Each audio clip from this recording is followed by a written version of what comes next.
Zinc. You've definitely heard of it, right? It's in our multivitamins, it's in those cold lozenges we take. We're always told it's this super important mineral for a healthy body. And it is. It helps build proteins, heal wounds, and probably most famously, it's a powerhouse for our immune system. Well, here's where it gets really interesting. Because with zinc, there's this fascinating paradox at play. See, getting the right amount is absolutely crucial. But if you go too far in either direction, either too little or way too much, you can end up with surprisingly similar problems. It's a total Goldilocks situation. So first things first, let's talk about what happens when your tank is running on empty, when you don't get enough zinc. This is what we call a zinc deficiency, and it's a really serious problem, especially for your body's personal security team. I like to think of zinc as the main gatekeeper for your entire immune system. It is absolutely vital for building and training your immune cells. We're talking about your first responders, like neutrophils and natural killer cells, and also the elite special forces, your T cells and B cells. Without enough zinc, that gate is basically left unlocked and wide open.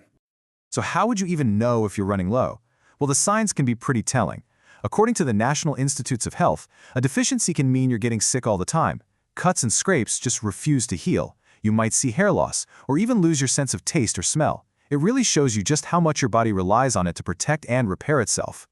Let's just zero in on those T cells for a second. These are the frontline soldiers of your immune system. They get trained and mature in an organ called the thymus gland, and that whole process is massively dependent on zinc. So when zinc is in short supply, the thymus can actually shrink. Yeah, and that means fewer, less effective T cells are ready to go out and fight off invaders. Okay, so if too little is a big problem, what exactly is just right?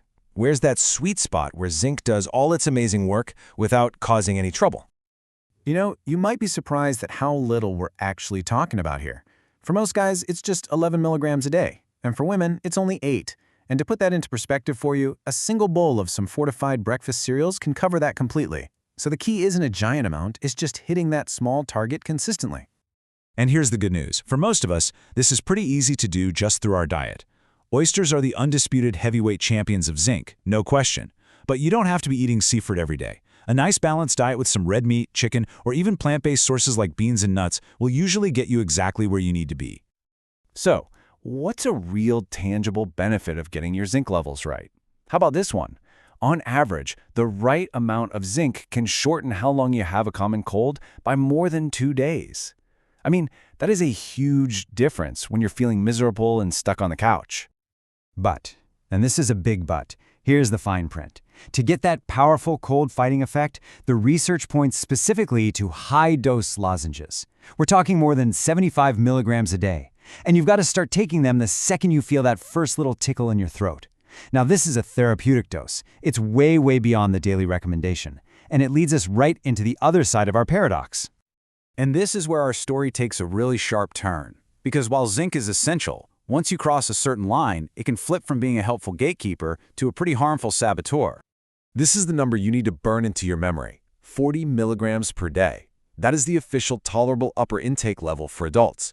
If you're consistently going above this amount from supplements, unless a doctor told you to, you are putting yourself at risk for zinc toxicity. And here it is, the heart of the paradox. Listen to this from Healthline. One of the first things that happens when you get too much zinc is that your immune system gets suppressed. The very system you were probably trying to boost in the first place. It specifically messes with the function of those exact same T cells that a deficiency starves. How wild is that? The symptoms of too much zinc can start with things like nausea and stomach pain, but they can lead to much bigger problems, like lowering your good cholesterol. But just look at numbers 6 and 7 on this list. Copper deficiency and, you guessed it, frequent infections. So what's going on here? How does this even happen? Well, it all comes down to a competition. Think of it like this. Zinc and copper are both trying to get absorbed through the same doorway in your gut. When you flood your system with zinc, it just muscles its way through, and it blocks copper from getting absorbed. This is a massive problem, because you need copper to make healthy red and white blood cells. Without it, you can get anemia and, yep, a weakened immune system. And that brings us right back to the core paradox, laid out perfectly, side by side. If you have too little zinc, you get sick all the time because your immune system is too weak. If you have too much zinc, you get sick all the time because your immune system is actively suppressed and can't get other key minerals like copper. It's the exact same outcome for completely opposite reasons. So after going through the dangers of too little and too much, What's the big takeaway from all this? It really all comes down to one thing: mastering the balance. You can really picture it like this Goldilocks zone. On one side, you have the danger zone of deficiency, below about 8 milligrams a day. On the other side, you've got the toxicity risk starting above 40. And right there in the middle, that's the sweet spot. The goal is to just live in that optimal range. Okay, so this is the question that's probably on your mind now, right?